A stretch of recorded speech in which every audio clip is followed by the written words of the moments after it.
Good morning, dear students. Today we are going to talk about balancing of chemical equation. Balancing of chemical equation is basically means that the number of atoms of each element on the both sides, like on the reactant side and on the product side, must be equal in number. Okay, यानी कि balancing का क्या मतलब है? Basically balancing का मतलब है each type of atoms must be equal in number on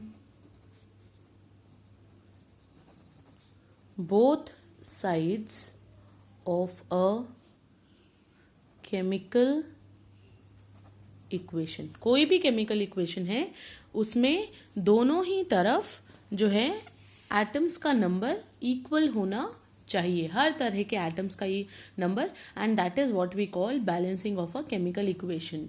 now generally what happens कि जब हम बैलेंसिंग कर रहे होते हैं तो sometimes what we do we change the subscripts. Okay, but do keep in mind जो सबस्क्रिप्ट्स किसी भी स्पीशीज के लिखे गए होते हैं, किसी भी केमिकल स्पीशीज के मेंशन किए गए होते हैं, they are represented by their, they are satisfying their valencies. Okay, और जब हम बैलेंसिंग करते हैं तो हमें किसी भी तरीके से किसी भी स्पीशीज के सबस्क्रिप्ट्स को चेंज नहीं करना है.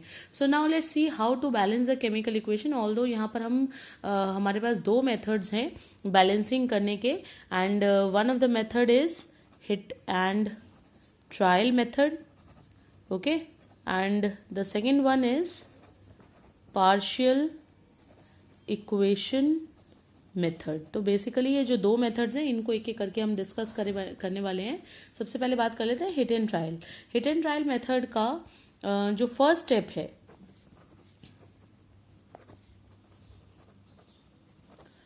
The first step is to write skeleton equation. यानी अगर आपको कोई वर्ड फॉर्म में कुछ इक्वेशन दिया हुआ है तो आपने उसको सबसे पहले सिंबॉलिक फॉर्म में उसको रिप्रेजेंट करना है. जैसे अगर लिखा हुआ है कि suppose if mentioned that carbon is heated in the presence of oxygen to form carbon dioxide, तो आपको कार्बन के लिए सिंबल यूज करना है, ठीक है, ऑक्सीजन के लिए सिंबल यूज करना है, और कार्बन डाइऑक्साइड का फॉर्मूला जो है वो रिप्रेजेंट करना है into the skeleton equation. Skeleton equation लिखने के बाद, और ये बात में ध्यान रखते हुए कि हर एक रिएक्टेंट और प्रोडक्ट का जो है वो आप फॉर्मूला सही लिखें, और जितने अगर एक से ज़्यादा रिएक्टेंट हैं तो उनको लिखने के लिए, एक साथ लिखने के लिए प्लस जो है सिंबल वो यूज़ करेंगे.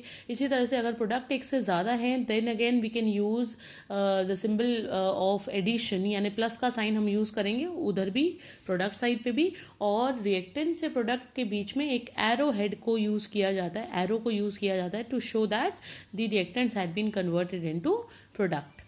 ठीक है, इसके बाद जो सेकंड स्टेप है वो ये है कि हमें इसमें उन सब में से सबसे बिगेस्ट फॉर्मूला सेलेक्ट करना है. Select biggest formula and try to equalise the number of atoms on both sides. ठीक है, तो उसके बाद हमें नेक्स्ट क्या करना है, हमें कोशिश करनी है कि दोनों तरफ जो एटम्स के नंबर हैं वो बराबर हो जाए. और जैसे मैंने आपको बताया, you can't change the subscript of any species, only you can multiply any species by the numbers accordingly. Okay, then जब जो एलिमेंट्री गैसेस वगैरह हैं, थर्ड स्टेप की मैं बात कर रही हूँ, जैसे हाइड्रोजन, ऑक्सीजन, क्लोरीन, नाइट्रोजन, ठीक है, अगर वो रिएक्टेंट में आ रहे हैं या प्रोडक्ट में आ रहे हैं तो उन्हें बैलेंस करने के लिए जो है वो कंपैरेटिवली इक्वेशन में बैलेंस करना उनको कंपैरेटिवली ईजियर होता है, तो इसलिए उनको बाद में आप बैलेंस करेंगे. ठीक है, तो जैसे वही बेसिकली रूल है कि आपने बिगेस्ट फार्मूला सेलेक्ट करके पहले उसके एटम्स को बैलेंस करना है, और उसके बाद रेस्ट ऑफ द इक्वेशन में जो जो और चीज़ें रह गई हैं उन सबको आपने धीरे धीरे से बैलेंस करते जाना है. कुछ चीज़ें मैं आपको और बता दूं. No subscript, so as I told, no subscript should be changed. Okay, only multiply the species with suitable numbers, right? अच्छा, अब जैसे सपोज ये लिखा हुआ है 2NH3. 2NH3 का मतलब है नाइट्रोजन के 2 एटम्स हैं और हाइड्रोजन के 3 2 6 एटम्स है, ठीक है. इसी तरीके से अगर सपोज लिखा है 3H2O, इसका क्या मतलब हुआ? इसका मतलब है हाइड्रोजन के 3 2 6 एटम्स आर देयर और ऑक्सीजन के 3 into 1 that is 3 atoms are present. तो ये जो है, अगर हम ये चीज अच्छे से समझ पाएंगे तो बैलेंसिंग करना by hit and trial will be easier. Okay, now let me talk about the partial equation method. जो पार्शियल इक्वेशन मेथड है वो भी एक तरह का हिट एंड ट्रायल मेथड ही है. The only thing what we do in this is कि हम पहले जो हमारी इक्वेशन है, मेन इक्वेशन है, स्केलेटन इक्वेशन है, वो लिखने के बाद उसको हम 2 या 2 से ज़्यादा स्टेप्स में उसको ब्रेक डाउन कर लेते हैं. यानी हम ये मानते हैं कि ये जो केमिकल रिएक्शन हो रही है वो सिंगल स्टेप में नहीं हो रही है बल्कि एक से ज़्यादा स्टेप्स में यानी मल्टीपल स्टेप्स में हो रही है. जब उन मल्टीपल स्टेप्स को हम लिख लेंगे और उन मल्टीपल स्टेप्स को भी हमें हिट एंड ट्रायल से ही बैलेंस आउट करना है और उसके बाद में उन पार्शियल इक्वेशंस को जो है जो यानी स्टेप्स इक्वेशंस के हैं उनको हमें इस तरीके से ऐड ऑन करना है कि जो आपका मेन इक्वेशन है उसके अंदर कोई भी इंटरमीडिएट प्रोडक्ट ना हो. ठीक है, so basically it is a type of hit and trial method only. तो जो बैलेंसिंग है जनरली वो हम most of the time hit and trial method से ही करते हैं. ठीक है, पार्शियल इक्वेशन जो मेथड है वो इसलिए इतना यूजफुल नहीं है अब फॉर टाइम बीइंग आप लोगों के लिए, क्योंकि पार्शियल इक्वेशन मेथड में आपको ये पता होना चाहिए कि इंटरमीडिएट स्पीशीज क्या बन रहे हैं. And now as of now you are just going to start with a particular with particular subject of chemistry. तो it won't be easier for you to go for और प्रिडिक्ट कि अगर ये reaction हो रही है तो इस रिएक्शन में इंटरमीडिएट प्रोडक्ट्स क्या बन रहे होंगे. Okay, so it can be done. यानी partial equation method is useful only when one person knows already कि intermediate products क्या बनेंगे. ठीक है, तो ये हो गया आपका बैलेंसिंग ऑफ केमिकल इक्वेशन. सो जो आप लोगों ने प्रैक्टिस भी करना है वो हिट एंड ट्रायल मेथडोलॉजी से ही प्रैक्टिस करना है for time being the balancing of a chemical equation. अच्छा, मैं आपको एक चीज़ और यहाँ बताना चाहूँगी कि जो बैलेंसिंग ऑफ केमिकल इक्वेशन है वो किस पर्टिकुलर लॉ के ऊपर बेस्ड है. It is based on law of conservation of mass. ठीक है, इस पर्टिकुलर लॉ के ऊपर ये जो है ये पूरा का पूरा बैलेंसिंग बेस्ड है, क्योंकि नंबर ऑफ एटम्स को आपने बैलेंस करना है और एटम्स यानी कि उनका मास फिक्स है.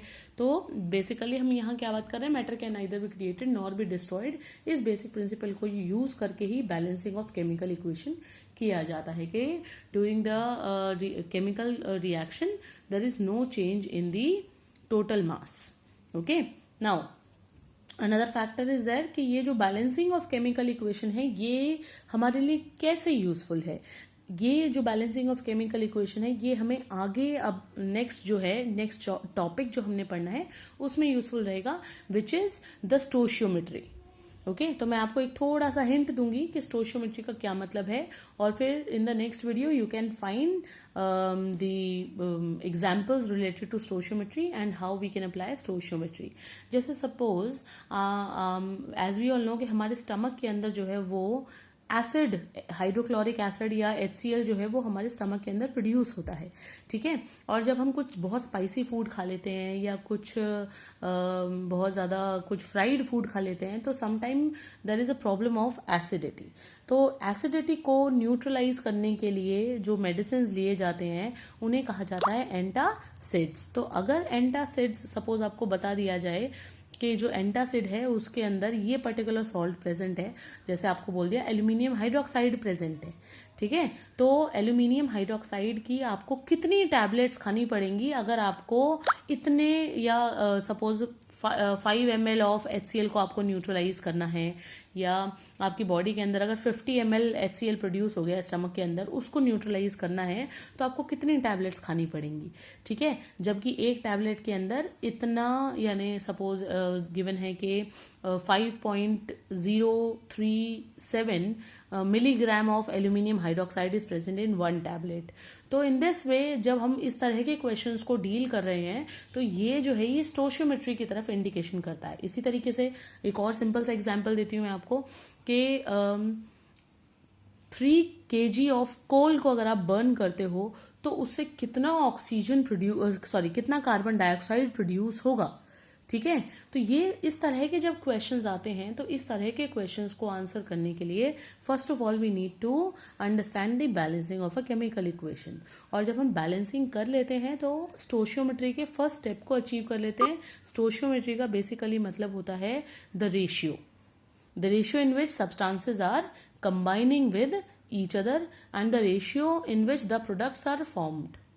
ओके, तो ये जो स्टोशियोमेट्री है इसको समझने के लिए हमें फर्स्ट ऑफ ऑल बैलेंसिंग को बहुत अच्छे से तैयार करना पड़ेगा। अगर आपको इतना समझ में आ गया है तो I hope you will practise the balancing of chemical equations and then when you will be like achieving the mastery in this, then only we can proceed with the stoichiometry part. So students, do practice the balancing of chemical equation with the help of the given assignment, and also you can try by yourself with the help of some books or like from some material from anywhere else you are getting. So keep learning and have a nice day. Thank you everyone.